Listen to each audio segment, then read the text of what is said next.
Shalom teman-teman yang ada di YouTube. Wow, sudah ada ribuan saudara. Demikian juga teman-teman yang ada di Zoom. Wow, ada ratusan. Dan puji Tuhan ada puluhan ribu di TikTok. Sukacita semuanya saudara.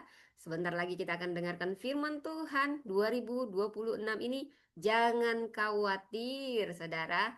Nah, kita akan membahas tentang kekhawatiran saudara ya. Nah, saya memberi judul Jangan Khawatir 2026, Iman yang tenang di tengah dunia yang gelisah. Baik saudara, mari kita berdoa, kita buka hati kita, biarkan Roh Kudus menuntun kita. Bapa terima kasih, hambamu hanya alatmu, pakai hambamu, hanya memberitakan kebenaran firmanmu, urapi hambamu, penuhi dengan hikmat, marifat, kuasa, otoritas, wibawa ilahi menaungi hamba, hanya memberitakan kebenaran firman Allah yang menerangi langkah kami, mengoreksi kami, menutrisi kami. Kami buka hati kami seperti tanah yang subur Roh Kudus, bekerja pribadi, lepas pribadi, bekerja pakai mulut, bibir hamba hanya sebagai alatmu. Namamu yang ditinggikan, kami patahkan segala kuasa yang coba menghalangi pemberitaan firman Allah. Benteng-benteng keakuhan manusia dihancurkan, dipatahkan. Biar firman itu tumbuh. Hati kami seperti tanah yang subur. Roh Kudus, celikkanlah. Seperti kau mencelikkan hati Lydia, sehingga kami melihat kebenaran yang menuntun kami. Aku berdoa setiap orang yang mendengar ini tidak suatu kebetulan, tapi Tuhan memberi rema pewahyuan yang menguatkan di dalam nama Tuhan Yesus. Shalom, shalom, selamat pagi Indonesia. Apa kabar semuanya? Sehat? Saya berdoa semuanya dalam keadaan sehat, dalam keadaan baik. Hari ini tepatnya hari Selasa 20 Januari. Wow. Kita sudah merasakan kasih setia Tuhan 20 hari di hari tahun baru ini. Saudara, kita tidak tahu apa yang akan terjadi hari esok, tapi percayalah kita tahu Tuhan sudah ada di masa depan. Jadi saat ini saudara, saya memberi judul eh, 2026 jangan khawatir ya. Jadi sebentar ya saudara. Nah, saudara, eh, seperti yang kita ketahui ya, saya akan memulai dengan mengeksegesis. Mari kita buka firman Tuhan saudara dari Matius 6 saudara ya. Matius 6 ayat 35 ya saudara. Saya akan bacakan, nanti kita akan eksegesis ya. Dan jadi kita mulai menghargai firman Tuhan. Kita mulai dengan membuka firman Tuhan ya. Apapun yang terjadi, firman Tuhan adalah kompas yang terbaik ya saudara ya. Saya ingin kita sama-sama membuka dari Matius 6 ayat 35 sampai dengan ya. Matius 6. Jadi hal kekhawatiran ayat 25 bukan 35, tapi 25 sampai dengan 34. Saya bacakan saudara. Karena itu aku berkata kepadamu, janganlah khawatir akan hidupmu, akan apa yang akan kamu hendak makan atau minum, dan janganlah khawatir pula akan tubuhmu, akan apa yang hendak kamu pakai. Bukankah hidup itu lebih penting daripada makanan dan tubuh itu lebih penting daripada pakaian? Saudara, saya akan membahas mengeksegesis karena kita harus membahasnya dengan konteks dari mana ayat ini kita ambil. Nggak boleh asal comot-comot ayat Alkitab. Saya suka memaparkannya secara ekspositori, mengeksegesisnya dari bahasa aslinya supaya kita jangan salah kaprah. Ya, saudara, memerimnate dari bahasa aslinya, jangan terus-menerus mencemaskan. Ini artinya terbelah, terpecah pikirannya. Dari merimnao, kalau kita gali dari bahasa aslinya, terbagi, tertarik ke banyak arah. Saudara, kekhawatiran ini bukan sekedar rasa takut, tapi pikiran kita terpecah saat kita khawatir. Saya pernah khawatir, saya percaya kita semua yang dengar ini pernah khawatir tentunya. Nggak ada yang nggak pernah khawatir ya, saudara ya. Nah, karena itu respon yang em, itu respon yang stabil, yang benar ya sebenarnya itu yang Tuhan taruh khawatir tapi tidak dikuasai kekhawatiran. Itu membuat kita untuk berjaga-jaga.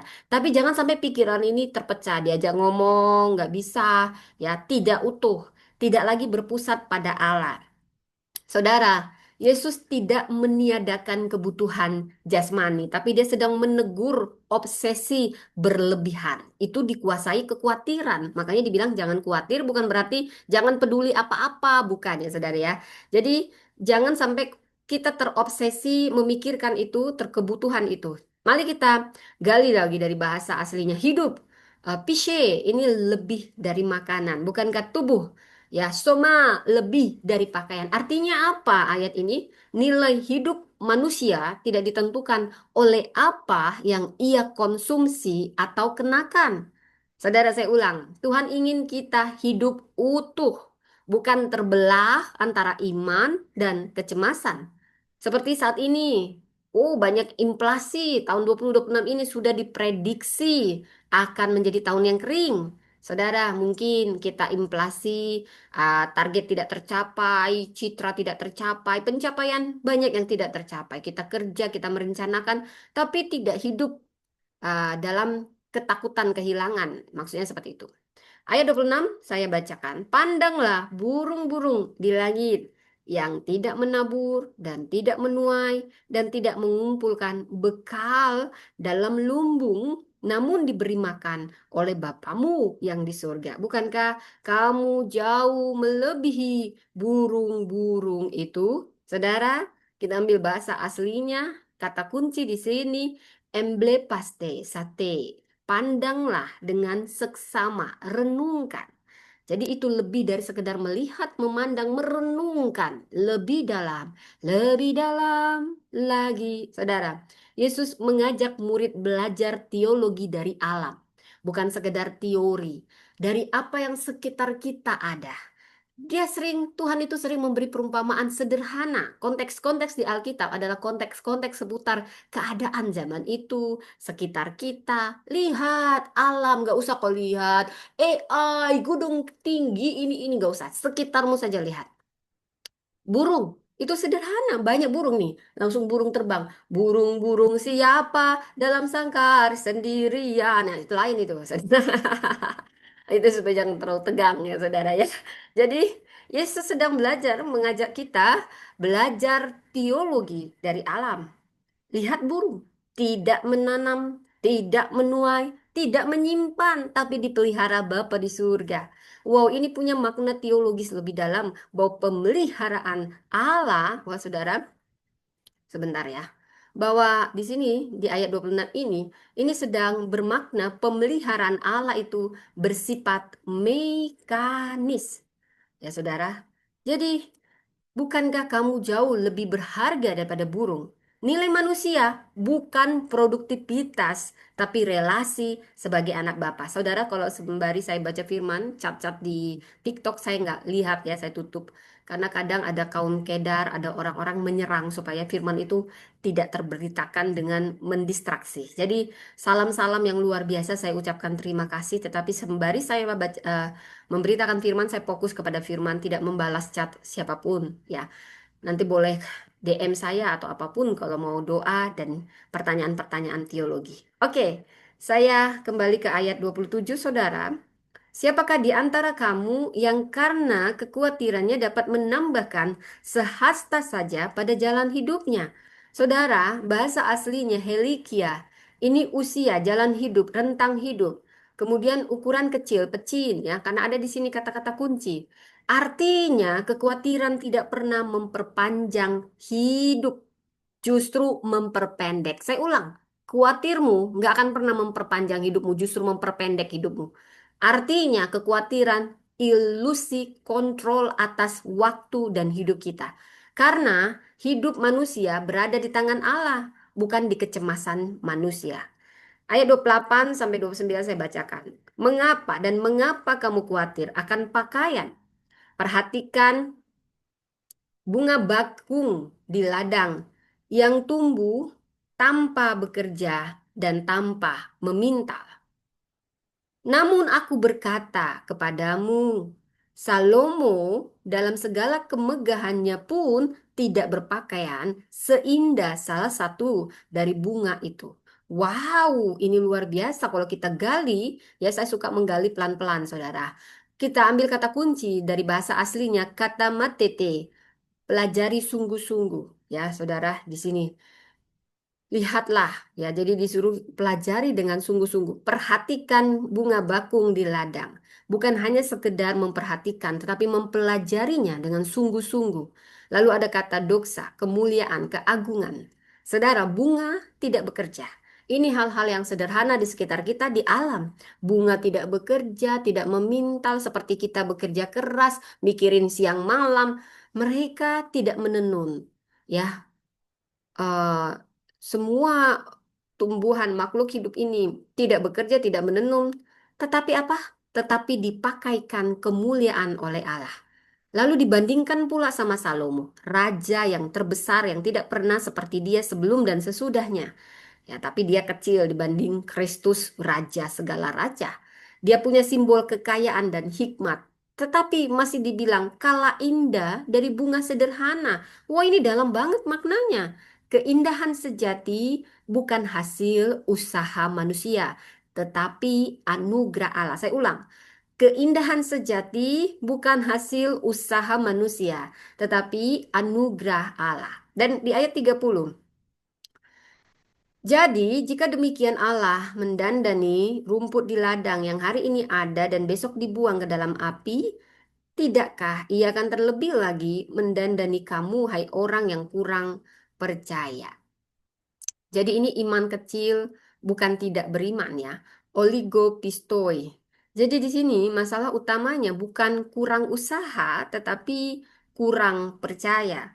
Jadi kekhawatiran adalah krisis iman, bukan sekedar krisis ekonomi. Kekhawatiran itu krisis iman, bukan krisis ekonomi. Ini harus dibedakan. Mari kita baca ayat 31 sampai 32. Kita eksegesis dulu ya. Sebab itu, janganlah kamu khawatir dan berkata, apakah yang akan kami makan? Apakah yang akan kami minum? Apakah yang akan kami pakai? Semua itu dicari bangsa-bangsa yang tidak mengenal Allah. Akan tetapi, Bapamu yang di surga tahu bahwa kamu memerlukan semuanya itu. Tetapi carilah dahulu kerajaan Allah dan kebenarannya, maka semuanya akan ditambahkan kepadamu. Sebab itu, ya ini saya mau gali satu-satu ayat 31 sampai 32.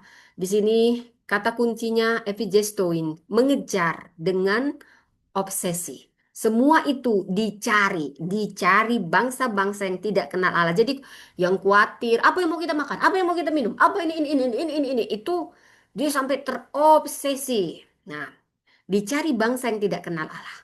Wow, berarti ada yang kenal, ada yang tidak kenal, atau dia harusnya kenal, tapi tiba-tiba tidak kenal. Nah, Anda di mana, saudara? Cara hidup tanpa Allah. Dia akan kejar kebutuhan jasmani, cari uang, cari uang terus. Dia lupa istirahat, dia lupa ini, sampai dia lupa diri, sampai dia lupa berterima kasih, sampai dia lupa menikmati hidup. Wow, hidupnya dalam ketakutan, takut kekurangan. Saudara, orang percaya harus rajin, bukan berarti malas-malasan karena tidak khawatir. Harus dibedakan, nanti saya jelaskan. Orang percaya boleh memiliki kebutuhan yang sama, tapi bedanya di mana? Orang percaya tidak hidup dengan pola pikir yang sama dengan dunia ini. Kita di dunia yang sama, misalnya kita sama-sama krisis ekonomi, karena itu akan dirasakan semua orang. Tapi respon orang akan berbeda karena pola pikir orang tidak sama. Dan yang mau kita samakan, pola pikir orang percaya berdasarkan Alkitab. Karena apa? Kita punya Bapa Surgawi. Jadi bukan sekedar nasib. Takdir memang kejam. Tidak ada itu. Itu lagu fatal salahnya. Hah, siapa tuh penciptanya itu? Itu tidak bertuhan yang begitu. Ya, kita masuk ke ayat 33. Eh, tadi 32. 33. Sebab itu janganlah kamu khawatir akan hari besok, karena besok punya kesusahannya sendiri. Kesusahan sehari cukuplah untuk sehari. Wow, carilah dahulu kerajaan Allah. Carilah. Jadi bahasa aslinya jetetoi proton. Carilah, terus menerus dicari. Ini prioritas utama. Kesinilah semuanya, fokusnya. Hidup benar sesuai kehendak Allah di kaunise. Jadi kerajaan Allah, Allah memerintah hati, nilai, keputusan. ada janji, semuanya itu akan ditambahkan kepadamu. Allah bukan anti kebutuhan, tetapi anti prioritas yang salah. Jadi Allah itu bukan anti kebutuhan, saudara, tetapi anti prioritas yang salah. Dan kesusahan sehari cukuplah untuk sehari. Bahasa aslinya kakia. Itu kesulitan, itu tekanan hidup. Yesus tidak menjanjikan hidup tanpa masalah, tapi Yesus sedang mengajari kita hidup hari demi hari bersama Allah. Tahukah engkau kenapa dalam doa Bapa kami, berikanlah kami makanan kami yang secukupnya. Tidak dikatakan, berikanlah kami pada hari ini makanan yang berkelimpahan untuk besok, besoknya lagi sekalian Tuhan.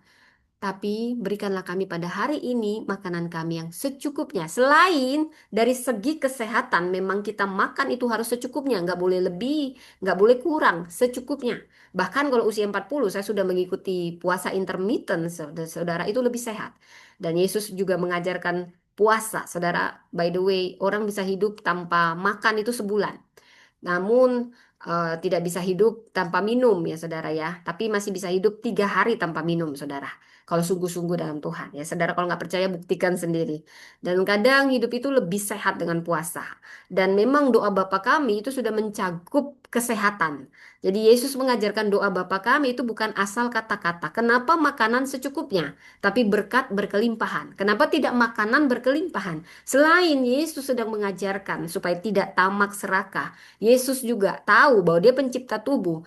Tubuh ini harus diberi secukupnya. Jangan kelebihan, jangan kekurangan. Dan juga itu mengajarkan secukupnya hari ini supaya kita bergantung terus pada Tuhan, bergantung terus pada Tuhan. Saudara, itu luar biasa. Semuanya saling relevan, saling kait-mengkait. Iman Kristen adalah iman harian, bukan iman spekulatif masa depan. Saudara, mari kita tarik kekhawatiran. Kalau kita lihat zaman sekarang, ini hati yang kehilangan pusat. Di era modern ini, contohnya apa? Kekhawatiran ini. Overthinking, ini masuk dengan kategori kekhawatiran. Anxiety, cemas, cemas, cemas. Burnout, jadi dia berakar pada siapa yang pegang kendali. Yesus mengundang hidup terpusat pada Bapa, biar Bapa yang memegang kendali kita.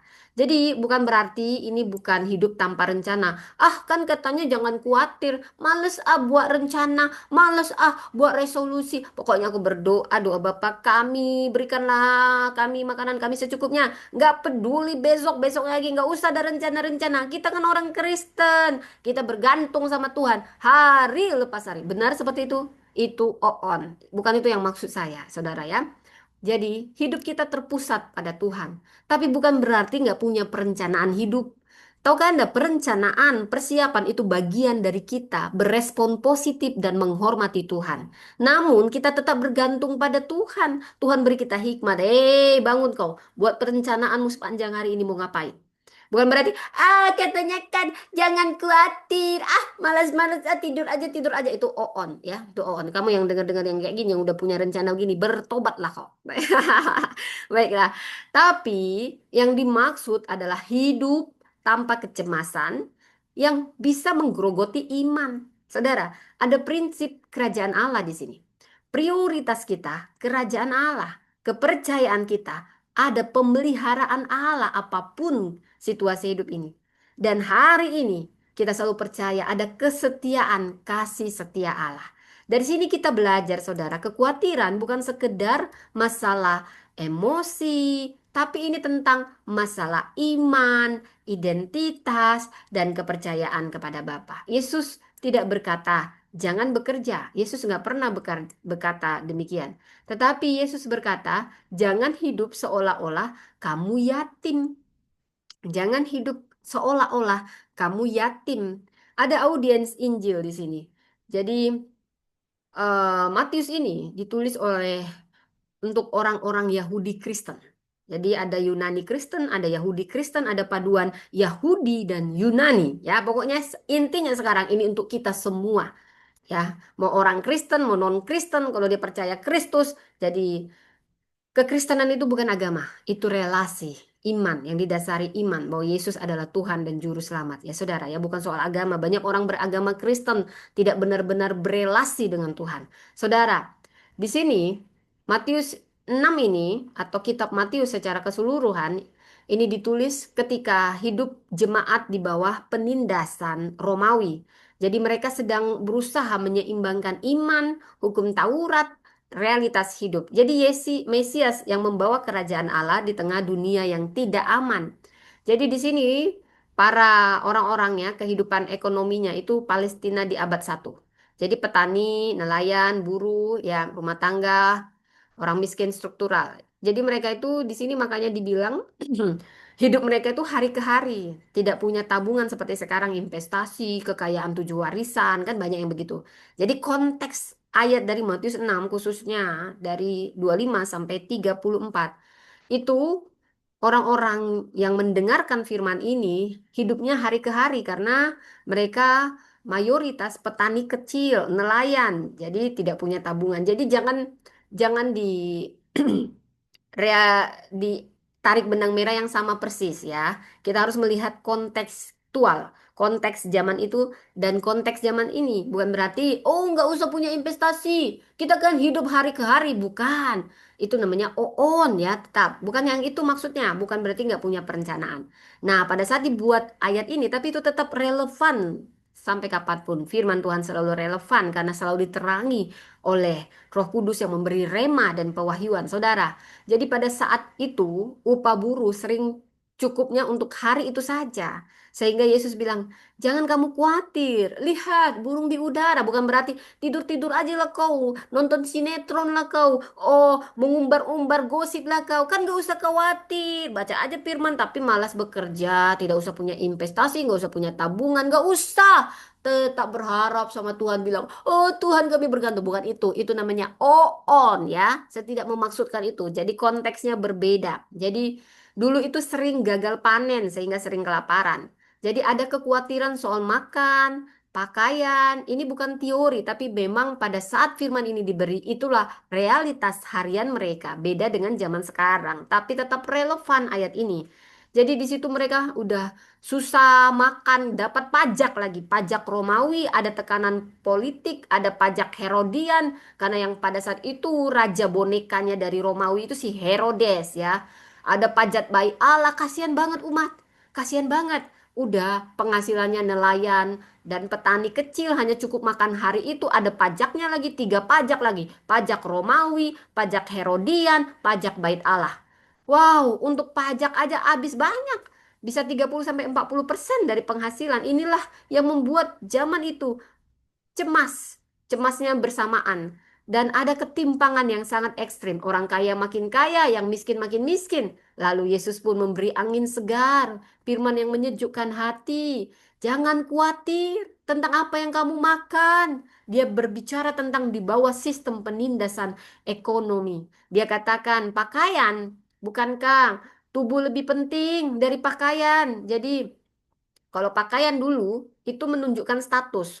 Pakaian yang ungu berarti dia orang kaya ya, biasanya begitu ya. Kalau sekarang siapapun mau miskin mau kaya pakai ungu aja nggak apa-apa, nggak ada sih masalah ya saudara. Saya pun nanti pakai warna ungu, warna mahal saudara ya. Ini menentukan kehormatan sosial. Kalau pakaiannya robek, ya mau gimana dia? Untuk makan aja sulit, apalagi soal pakaian. Nah itulah kelihatan nanti status sosialnya dan biasanya mereka malu. Mereka tidak punya pakaian layak dan biasanya yang beginilah yang dikucilkan, diremehkan, nggak dianggap. Jadi kekhawatiran akan pakaian ini membuat banyak masyarakat hilang martabatnya. Jadi ini bukan bicara hanya sekedar gaya hidup. Nah, inilah konteks dari ayat ini. Apakah aku sudah cukup benar di mata Allah? Nah, jadi di sini saudara, eh, saya sudah membongkar ayat per ayat kita eksegesis.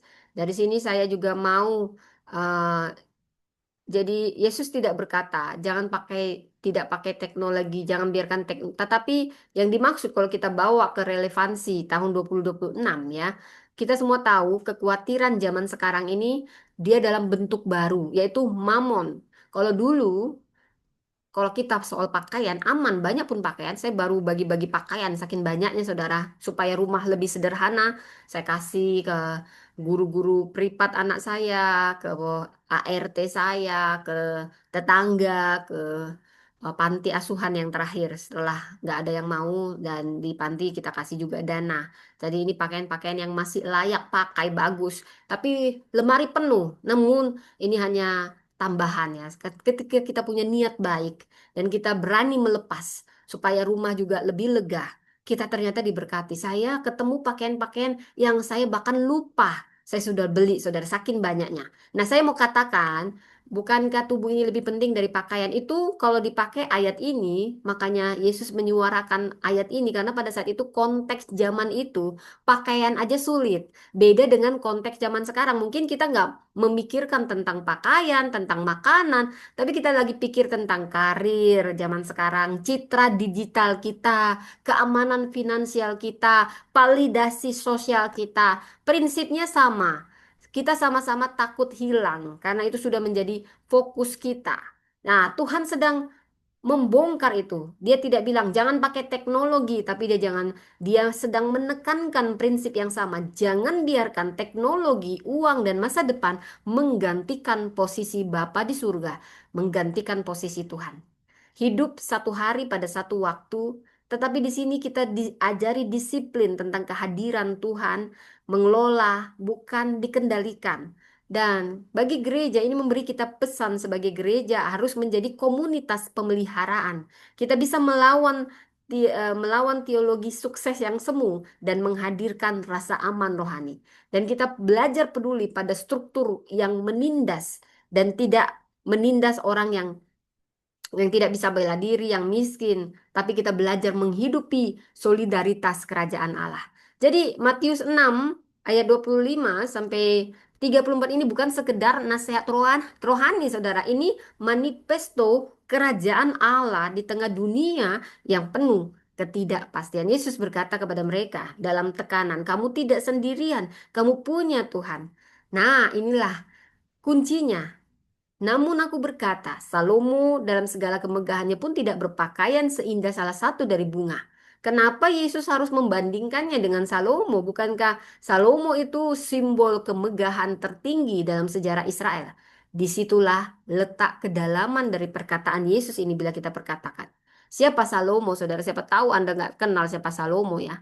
Dia itu raja.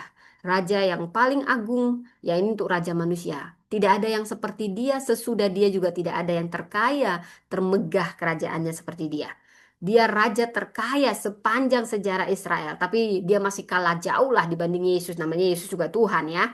Dia punya emas yang nggak bisa dihitung, satu raja-raja 10. Istananya sangat megah. Dan dia yang membuat bait Allah termulia. Dia penuh-penuh dengan hikmat ilahi. Amsal dialah yang tulis ya, walaupun ada juga penulis yang lain. Dialah representasi berkat Allah yang sempurna, penuh hikmat, kaya rohani, kaya jasmani. Saudara, dalam imajinasi orang Yahudi tidak ada yang lebih agung dari Salomo. Tapi Tuhan sedang membatalkan itu. Namun katanya Salomo tidak seperti bunga ini. Artinya apa? Salomo itu tetap manusia. Siapapun terkaya di manusia sekarang ya. Siapa sekarang? Elon Musk ya. Nanti saya, Priscilla Damaris Litonga terkaya. Amin, amin, amin. Atau anak saya, atau siapapun Anda, ya kan? Yang mau saya katakan, sekaya apapun, terkaya apapun, tetap manusia. Kemegahannya apa artinya? Diperoleh, ya, dipertahankan dan harus dijaga kalau mau tetap yang terkaya. Dan kemuliaannya rentan, bisa pudar. Semua nggak ada yang bertahan di sini dan bergantung pada kondisi hati. Dan sejarah mencatat kemuliaan Salomo tidak bertahan lama. Jadi di sini ada simbol teologis yang radikal, saudara. Jadi ciptaan paling sederhana, tapi Yesus memilih untuk membandingkan pada Salomo nggak ada apa-apanya dibanding bunga. Padahal yang diambilnya juga bunga liar. Bunga di pinggir jalan, ternyata bunga yang demikian juga lebih megah dari Salomo. Walau dia tidak berguna secara ekonomi, tidak disimpan, tidak diwariskan, umurnya juga singkat. Namanya juga bunga di pinggir jalan. Ini contoh. Secara duniawi memang tidak bernilai. Tetapi dikatakan bunga dipakaikan kemuliaan. Seperti Yesaya 61 ayat 10 berkata, ia mengenakan kepadaku pakaian keselamatan, menyelubungiku dengan jubah kebenaran. Bunga tidak menghasilkan kemuliaan, bunga menerima kemuliaan. Ini kunci remanya. Jadi kemuliaan itu diberi, bukan dicapai. Bunga nggak kerja, nggak berjuang, nggak perlu membuktikan diri, tapi apa? Dia tetap dipakaikan Tuhan kemuliaan. Salomo, ia memang dia raja terkaya, termegah. Dia memang harus bekerja keras. Yang terkaya juga bekerja keras. Harus punya sistem. Dia bangun sistem, dia kelola kekayaan. Dan kemuliaannya harus diusahakan. Jadi Yesus sedang menegaskan perbedaan dua jenis kemuliaan. Kemuliaan karena hasil usaha manusia dan kemuliaan karena hasil anugerah Allah. Jadi Yesus sedang memperkenalkan kerajaan baru. Jadi ada kristologi yang tersirat. Yesus tidak merendahkan Salomo, tapi dia sedang berkata melampaui Salomo. Sesungguhnya yang melebihi Salomo ada di sini, yaitu Yesus, raja yang tidak membangun istana emas, tidak berpakaian mewah, tetapi apa? Dia membawa kemuliaan sejati kerajaan Allah. Saya ingatkan, kerajaan Allah tidak sama dengan kemegahan dunia. Dunia itu kemuliaan yang sama dengan tampilan, tapi kerajaan Allah ini kemuliaan lebih kepada relasi kita dengan Tuhan. Seperti bunga yang jadi simbol manusia yang hidup dalam kepercayaan penuh kepada Bapa. Saudara, dari sini kita belajar seperti dikatakan di Mazmur 127 ayat 1 sampai 2. Jikalau bukan Tuhan yang membangun rumah, usaha orang yang membangunnya. Salomo, dia membangun bait Allah, tetapi dia dibandingkan dengan bunga, tetapi bunga dibangun langsung oleh Tuhan. Dan dikatakan Salomo sendiri, dia penulis pengkhotbah, khususnya pengkhotbah 2 ayat 9 sampai 11. Segala sesuatu adalah kesia-siaan. Salomo sendiri mengakui kemuliaan tanpa Tuhan itu kosong, saudara. Kemuliaan tanpa Tuhan kosong. Segala sesuatu yang hidup adalah seperti rumput. Kemuliaan manusia itu sementara. Firman Tuhan itu kekal, saudara. Jadi, dikatakan di 1 Petrus 1 ayat 24, manusia seperti rumput. Dan ini ditekankan kembali di Perjanjian Baru, keindahan sejati kita berasal dari Allah. Dalam Yakobus 1 ayat 10 sampai 11 dikatakan, orang kaya akan lenyap seperti bunga rumput. Kekayaan tanpa Allah panas, saudara. Jadi, ini pesan untuk kita semua. Seperti bunga lebih indah dari Salomo. Bukan karena bentuknya, saudara, tapi apa? Karena posisinya di hadapan Bapa. Kita juga indah bukan karena bentuk kita saja, bukan tampilan luar, tapi karena kita punya posisi yang sangat berharga di hadapan Tuhan. Saudara, banyak orang saat ini berlomba membangun kemegahan digital. Bagus. Bangun personal branding, ya saya juga bangun saudara. Validasi sosial, ya biasanya kalau udah dapat ini diundang-undang saudara. Dan kekayaan visual. Nggak ada yang salah sebenarnya saudara. Tapi jangan ini fokusnya. Saudara, Yesus berkata, kemuliaanku yang kamu kejar tidak bisa mengalahkan kemuliaan yang aku berikan. Apa yang Tuhan berikan, kalau dia yang buka pintu, kalau dia yang beri, nggak ada yang bisa nutup, saudara. Tapi bukan berarti jadi pemalas. Nanti kamu nggak terpilih juga, saudara ya. Kemuliaan di sini, kemuliaan terbesar bukan ketika manusia tampak megah, tapi ketika kita hidup tanpa kecemasan, karena kita tahu siapa yang memelihara kita, yaitu Bapa di surga. Bunga tidak takut layu. Besok dia mau tumbuh atau tidak, dia nggak takut. Bunga itu, perhatikan. Karena hari ini ia hidup dalam tangan pencipta, besok juga. Saudara, kita dibilang seperti bunga, kita belajar dari bunga. Hidup seperti bunga. Apa? Apa mau jadi bunga? Bukan. Maksudnya begini. Hidup yang percaya, belajar menerima, dan dipelihara oleh tangan Bapa di surga. Bukan berarti malas-malasan ya. Nah, Yesus sendiri, Raja segala raja, dia meninggalkan kemegahan Salomo demi apa? Demi memakaikan kemuliaan kerajaan Allah. Di sini ada kunci utama. Alkitab tidak pernah menyamakan jangan khawatir dengan jangan punya perencanaan, persiapan, jangan. Itu beda ya saudara. Jangan gara-gara, oh katanya jangan khawatir, gak perlu kita buat persiapan. Gak perlu, ya kan? Bukan seperti itu, on, bukan. Bukan on lah anak-anak Tuhan. Ya maaf bercanda ya saudara ya. Yesus juga berkata, Di Alkitab berapa kali kata berjaga-jagalah dan berdoa, berjaga-jagalah dan berdoa. Alkitab tidak kontradiktif. Yang dibedakan di sini adalah sikap batin, bukan aktivitas lahir ya. Saudara, apa itu khawatir? Kita bahas dulu dari definisinya. Kalau dalam bahasa Yunani, merimnau, artinya apa? Pikiran yang terbelah. Pikiran kita terbelah. Ini artinya kita sedang dikuasai kekhawatiran. Kemudian apa? Hati kita tertarik ke banyak arah, nggak fokus ya saudara ya. Tak kemana-mana, pikiran kita melayang-layang. Itu ketahuan kok saudara. Kalau diajak ngomong juga nyebelin gitu saudara ya. Jadi ini kelihatan punya beban mental yang sampai menggerogoti iman kita. Sampai kita tuh lupa kita tuh orang Kristen, kita punya Tuhan gitu ya. Jadi khawatir itu bukan sekedar memikirkan masa depan, tapi membiarkan masa depan menguasai hati kita hari ini.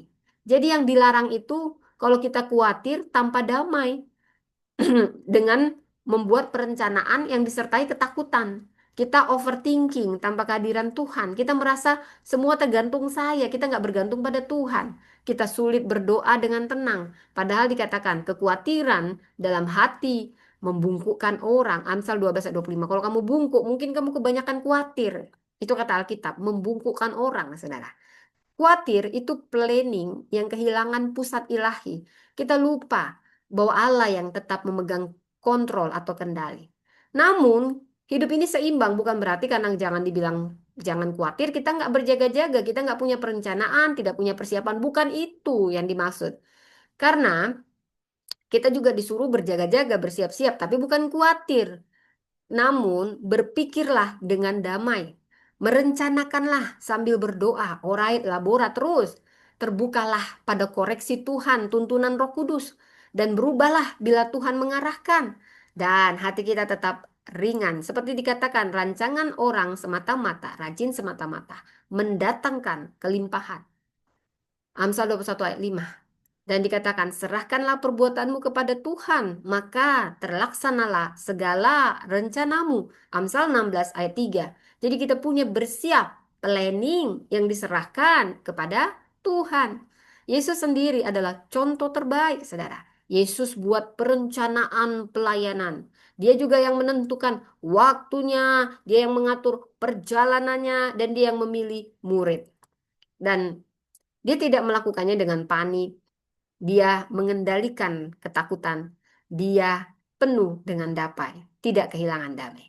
Seperti kisah Lazarus, dia tahu Lazarus sakit, dia menunda dengan sengaja karena dia punya otoritas besar. Bukan karena dia lalai, tapi karena dia berjalan dalam waktunya Bapa, bukan tekanan manusia. Jangan buat keputusan dengan tekanan, karena tekanan, saudara. Keputusanmu tidak akan pernah benar karena tekanan. Tapi harus benar-benar sesuai apa kata Tuhan. Berjaga-jaga tidak sama dengan khawatir. Saudara, khawatir itu seperti kita ada di kursi goyang. Ya, kita goyang sana, goyang sini, banyak gerak. Tapi kita nggak maju, kita jalan di tempat. Nah, beda dengan perencanaan yang melibatkan Tuhan dengan beriman. Kita berjalan mungkin kecil tapi nyata. Nah, saudara, kecemasan itu beda lagi, saudara ya. Jadi kita membedakan secara psikologis dulu. Nah, kecemasan itu fokusnya yang nggak bisa dikendalikan. Ini sangat menguras energi dan mental. Ini menurunkan kualitas keputusan. Nah, kalau kesiapsiagaan ini beda dengan yang namanya kecemasan. Kita fokus pada hal yang bisa kita kelola. Itulah namanya persiapan. Itulah namanya kesiapsiagaan. Apa yang bisa dikelola, kita kelola. Kita buat rencana fleksibel dan kita jaga stabilitas emosi. Ini sejalan dengan Alkitab. Kesusahan sehari cukuplah untuk sehari. Saudara, ini yang membedakan persiapan dengan kekhawatiran. Jadi orang yang berjaga-jaga, siap-siap itu bukan khawatir, itu beda, saudara ya. Nah, sekarang pertanyaannya, apakah kamu lebih damai atau justru lebih panik dalam membuat perencanaan? Bisakah berdoa tenang? Dan bisakah Tuhan yang menuntun arah bahkan mengubah arah? Apakah rencanamu, persiapanmu itu lahir dari iman atau ketakutan? Dan siapakah yang memegang rencana ini? Dirimu atau Tuhan? Jika rencana itu bisa diserahkan, itu iman. Kalau nggak bisa dilepas, itulah kekhawatiran. Apa yang tidak bisa kau lepas, itu kekhawatiran. Saudara, ingatlah di Pengkhotbah 11 ayat 2. Berikan bagian kepada 7, bahkan kepada 8. Orang bijak melihat malapetaka lalu bersembunyi. Mungkin ada planning A, B, C di tangan kita, tapi kendalinya harus tetap kita taruh di hati Tuhan. Yang berdosa bukan berarti eh, bukan banyak rencana, saudara, tetapi yang rencana menggantikan iman. Karena Anda berencana, Anda menggantikan iman itu yang dilarang. Nah, kalau membuat program bagus, menyusun anggaran sangat bagus, mengantisipasi krisis sangat bagus. Tetapi yang tidak boleh, kekhawatiran yang tidak boleh, kita dikuasai ketakutan finansial. Itu yang tidak boleh. Mazmur 127 ayat 1. Nah, dalam kepemimpinan, kita harus pemimpin yang visioner, tapi rendah hati. Strategis, tapi doa kita lah yang menjadi sentris atau pusat. Adaptif, kita tetap fleksibel, tidak panik. Gereja tidak dipanggil cemas, tetapi siap dan setia. Saudara, kita jemaat harus bekerja sungguh-sungguh, menabung dengan bijak, mengelola masa depan, tapi kita hidup dengan damai. Saudara, iman bukan berarti nggak ada rencana, tetapi damainya hadir di tengah rencana. Khawatir adalah memikul masa depan sendirian. Berjaga-jaga adalah langkah bersama Tuhan. Kita boleh punya planning A, B, tetapi planning utama Tuhan ini harus tetap jadi plan utama kita. Jadi seperti tahun 2026 ini, ya seperti yang tadi yang saya sudah beri judul Iman di Tengah Krisis, ya saudara. Waktu itu kayak kita sedang ada di kursi goyang, saudara ya. Nah, saya akan mengajari kita belajar dari Viktor Frank. Dialah penyintas kamp konsentrasi. Dia tidak khawatir, tetapi dia punya makna hidup sehingga dia berhasil.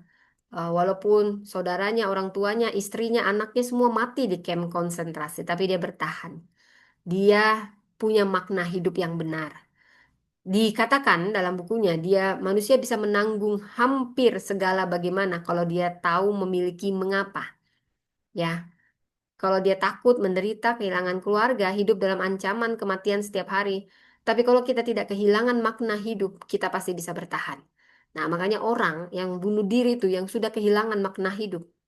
Dikatakan saudara, ada banyak pelajaran penting dari eh, Viktor Frank, penyintas kamp konsentrasi.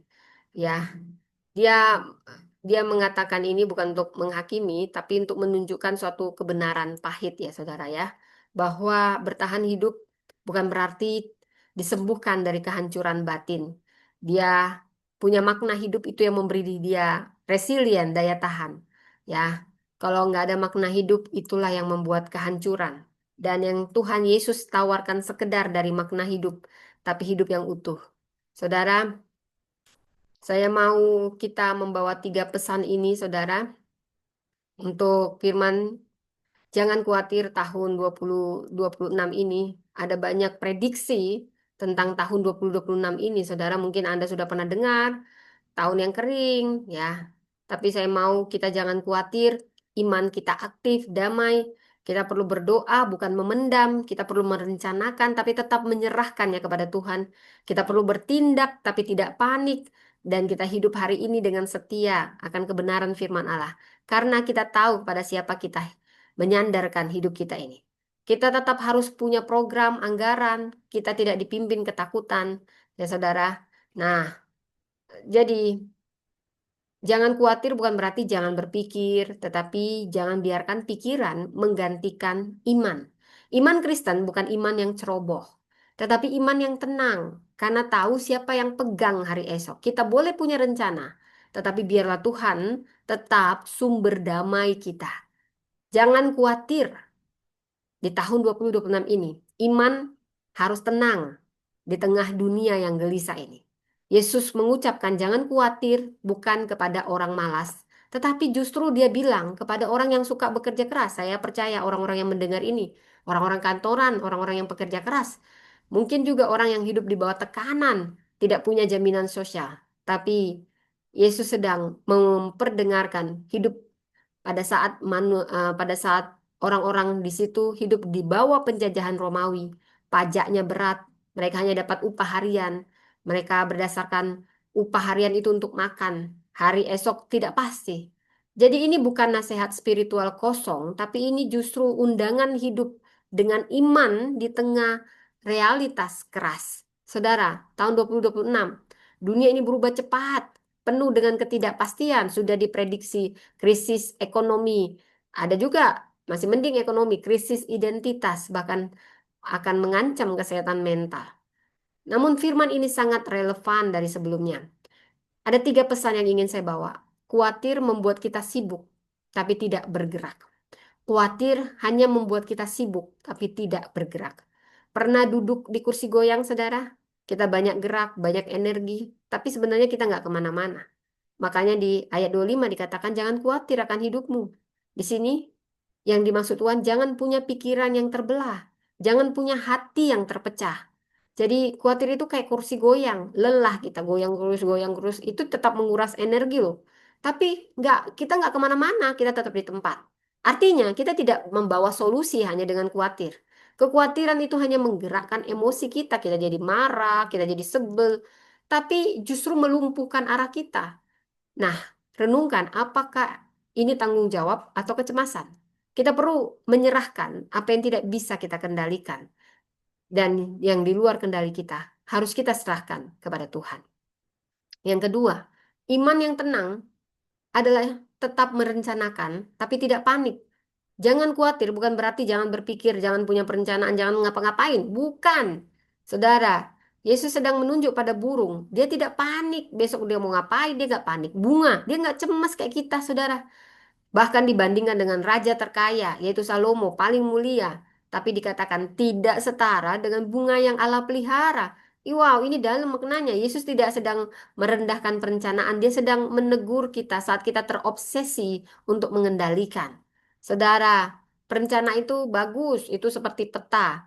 Namun kekhawatiran itu beda, itu panik saat jalan ditutup. Iman sejati bukan berarti anti rencana, perencanaan, persiapan tetapi tidak diberbudak olehnya. Kita harus punya plan A, B, tapi hati kita harus tetap tenang jika ingin Tuhan mengubah arah. Yang ketiga, ingat, makna hidup lebih kuat dari ketakutan. Makna hidup lebih kuat dari ketakutan. Ada yang bertahan dalam penderitaan di kamp konsentrasi yang begitu ekstrim mengerikan. Dia seorang yang bernama Viktor Frankling tadi. Dia penyintas kamp konsentrasi. Dan dari sinilah dia bisa menemukan teori ternyata manusia bertahan hanya bukan karena nyaman, tetapi karena makna. Dia tahu makna. Dan kita harus tahu makna hidup kita apa? Mencari dahulu kerajaan Allah dan kebenarannya. Makna Kristen bukan sekedar bertahan, tapi hidup untuk sesuatu yang lebih besar dari diri sendiri.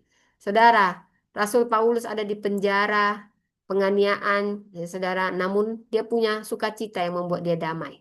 Saat hidup kita punya tujuan ilahi, ketakutan kehilangan kuasanya, kita perlu mengarahkan hidup pada kerajaan Allah. Masalah tidak hilang, tapi tidak lagi menguasai. Jangan khawatir, bukan berarti jangan punya perencanaan, tetapi jangan membiarkan ketakutan menggantikan iman. Iman Kristen bukan iman ceroboh, tetapi iman yang tenang karena tahu siapa yang memegang hari esok. Jadi hiduplah dalam pemeliharaan Allah. Ini adalah hidup yang bertanggung jawab tanpa panik, saudara. Dan ini artinya mengajarkan kita perlu berdoa, bukan berarti memendam, ya saudara. Bukan berarti nggak khawatir, nggak berdoa, nggak merencanakan, bukan itu. Kita harus tetap punya perencanaan persiapan, tapi tidak dikuasai kepanikan, kecemasan. Kita perlu bertindak, tapi hati kita damai, karena kita tahu siapa yang pegang kendali. Kita perlu hidup hari ini, walau mungkin hanya cukup untuk hari ini, tetap setia, percaya pada janji Tuhan, percaya pada Tuhan, Dia yang pegang masa depan. Itulah maksudnya khawatir. Jadi hidup ini harus lebih dari kekhawatiran kita. Karena apa? Karena kita punya iman yang mempercayakan diri kita, hidup kita kepada Tuhan. Saudara, Yesus tidak pernah berkata bahwa hidup ini mudah. Ya, tidak ada, bahkan ada lagunya. Dia tak pernah janji langit selalu biru, tetapi dia berjanji selalu menyertai. Penyertaanmu sempurna, rancanganmu penuh damai, aman dan sejahtera walau di tengah badai. Saudara, Yesus tidak pernah berkata bahwa hidup ini mudah. Yesus tidak juga pernah berkata, tutuplah matamu, jangan khawatir terhadap realitas kebutuhan hidup. Tidak, kita hanya perlu kita bersyukur dan percaya kita bisa makan, minum, pakaian ya. Bahkan kalaupun nggak makan, minum, kok masih bisa bertahan, saudara. Ada rasa aman, ada kepastian akan hari esok kalau kau menyerahkan otoritas itu pada Tuhan. Yesus penuh otoritas berkata, "Karena itu aku berkata kepadamu, janganlah khawatir akan hidupmu. Ini bukan penghiburan kosong. Ini firman Sang Guru yang ajaib. Ya, yang berbicara dengan otoritas ilahi, dia Tuhan, Raja segala raja, pencipta langit bumi. Dia sedang berkata, jangan khawatir, bukan berarti dia berkata, jangan kerja, tidur aja, jangan berpikir, jangan merencanakan. Tapi dia hanya bilang, jangan khawatir. Kenapa? Karena kekhawatiran bukan alat Tuhan untuk memelihara hidup. Namun, perlu kita tahu saat ini, mungkin kita punya banyak target yang tidak tercapai, sehingga kita tertekan. Ada banyak cicilan, ada banyak ekspektasi sosial kita. Ya, itu bagus sebenarnya punya ekspektasi, tapi bisa jadi beban. Lalu kita melihat ada ketidakpastian ekonomi sehingga semuanya pun tidak pasti. Inilah yang mempengaruhi kesehatan mental kita pada akhirnya, saudara. Dan Yesus sedang berbicara lintas zaman, konteks zaman sekarang dengan zaman itu. Karena itu, aku berkata kepadamu siapa? Yesus yang penuh otoritas ilahi, bukan manusia yang sedang berkata, tapi pencipta langit dan bumi. Jangan khawatir, ini pikiran yang terbelah. Jangan pikiranmu terbelah-belah, jangan hatimu terpecah, jangan jiwamu ditarik ke banyak arah. Saya bisa mengatakan hal yang sama, yang dimaksud dengan jangan khawatir. Jangan khawatir akan hidupmu. Jadi, kalau sekarang konteksnya bukan soal kemewahan, tapi eksistensi. Jangan khawatir tentang itu. Jangan khawatir apa yang kamu makan, minum, pakai. Kalau sekarang kebutuhan dasar. Tapi yang Tuhan bilang, sekarang mungkin semua sudah ada makan, minum, pakaian. Yang dibilang jangan sampai serakah. Jadi bukankah hidup itu lebih penting? Artinya apapun yang kita lakukan, nilai hidup kita ditentukan oleh Allah, bukan situasi, bukan keadaan. Di sini juga ada pesan, kekhawatiran itu hanya membelah pikiran kita. Tetapi iman memusatkan hati kita pada Tuhan. Karena Yesus tahu, manusia itu bisa bekerja sambil khawatir, melayani sambil cemas, beriman sambil panik. Jadi kekhawatiran seperti kursi goyang tadi saya bilang, gerak terus, habis energi, tapi tidak kemana-mana, saudara. Wow, habis waktu dong ya. Jadi kekhawatiran membuat kita sibuk, tapi tidak pernah membawa kita ke target atau sampai ke tujuan. Seperti Marta, dia sibuk karena mungkin bertanggung jawab, mau melayani, tetapi hatinya terbelah. Yesus tidak melarang kita rajin, peduli, punya eh, punya keramat tamahan. Tapi yang Yesus sedang berkata, engkau khawatir kepada Marta, engkau khawatir menyusahkan dirimu dengan banyak perkara, pikiranmu terbelah-belah, terpecah. Masalah Marta bukan kerajinannya dalam melayani, itu bagus. Tapi Tuhan tahu dia sudah punya hati yang kehilangan pusat. Anda kalaupun rajin sambil ngelakuin ini, tapi hatimu tetap damai dan terkendali di bawah kendali Tuhan, itu bagus. Ya, seperti Viktor Franklin ini di kamp konsentrasi. Dia bisa hancur lebih cepat, bukan karena dia lapar, tapi karena dia kehilangan makna hidup. Dan kekhawatiran akan membelah jiwa. Dan disinilah kita perlu memusatkan jiwa. Dikatakan di Mazmur 62, hanya pada Allah saja aku tenang.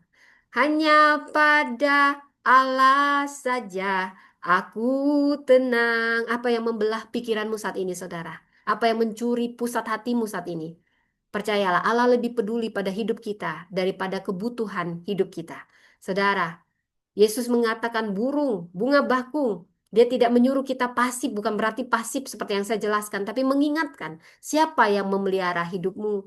Kalau Tuhan tolong kemarin, dia akan tolong hari ini dan esok juga. Karena Tuhan berjanji pemeliharaan hidup.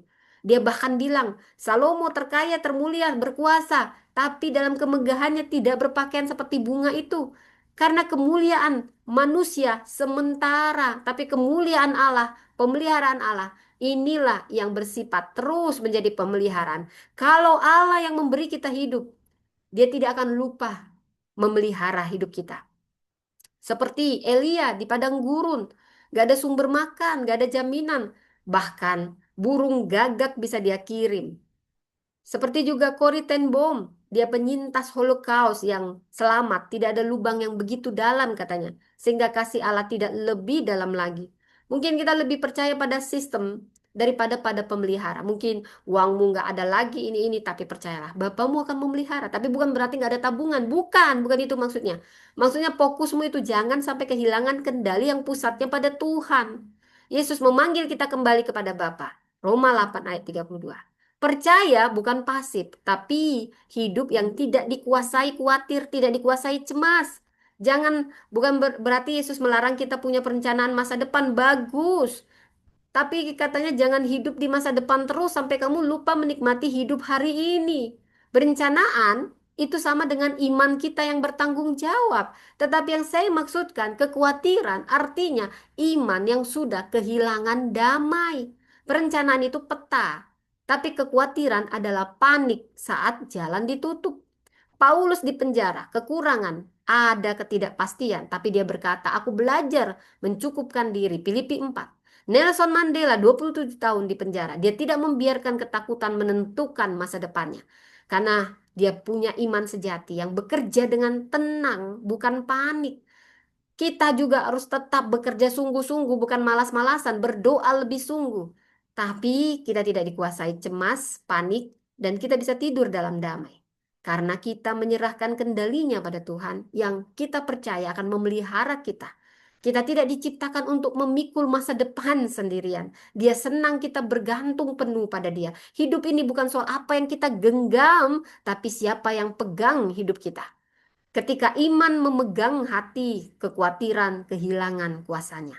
Lepaskan beban yang bukan bagian kita. Serahkan hari esok itu kepada Tuhan. Hidup hari ini katakan Tuhan kami mau bekerja, percaya, berencana, tapi berserah kepadamu. Kami nggak mau hidup dalam ketakutan. Kami mau percaya dalam pemeliharaanmu. Saudara, inilah rema Tuhan yang saya dapat. Kekhawatiran bukan tanda kepedulian, tapi kehilangan pusat.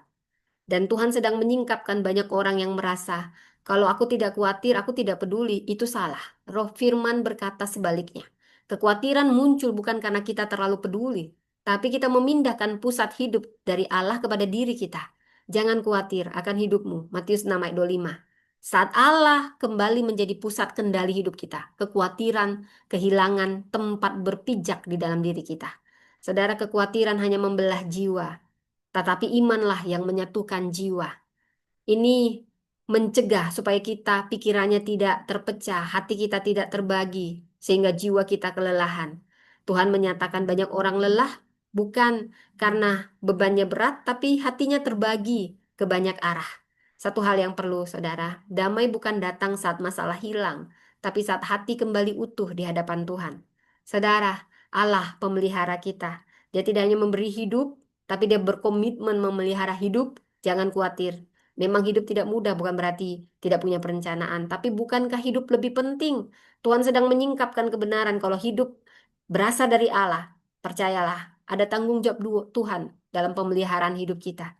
Kita sering meragukan pemeliharaan Tuhan karena kita lupa bahwa hidup kita ini miliknya, bukan milik kita. Bukan berarti iman itu pasif, tapi jangan panik dikuasai kekhawatiran. Dia sedang tegas berkata, perencanaan tanpa iman kesombongan. Iman tanpa tanggung jawab, kecerobohan.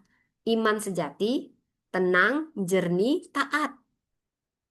Saudara, jadi di sini kita tidak dipanggil memikul hari esok sebelum Tuhan memberikannya. Kesusahan sehari cukuplah sehari.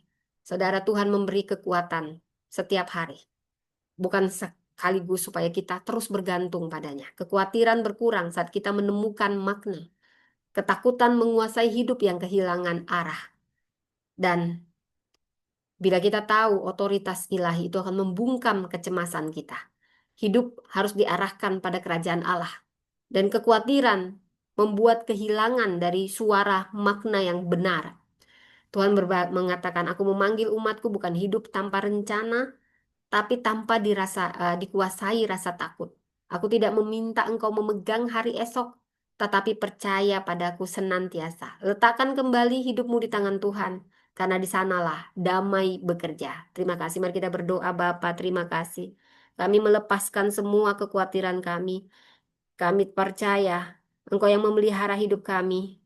Engkau tidak pernah memerintahkan kami untuk mengambil apa yang tidak perlu kami pikul. Kami memilih iman yang tenang, hati yang utuh, hidup yang dipercayakan kepadamu. Ajari kami bekerja tanpa panik, merencanakan tanpa takut, dan berjalan dalam damai-Mu. Kami mau mengarahkan hidup kami pada kerajaan Allah. Kami percaya Engkau yang memegang hari esok, Kau sudah ada di sana.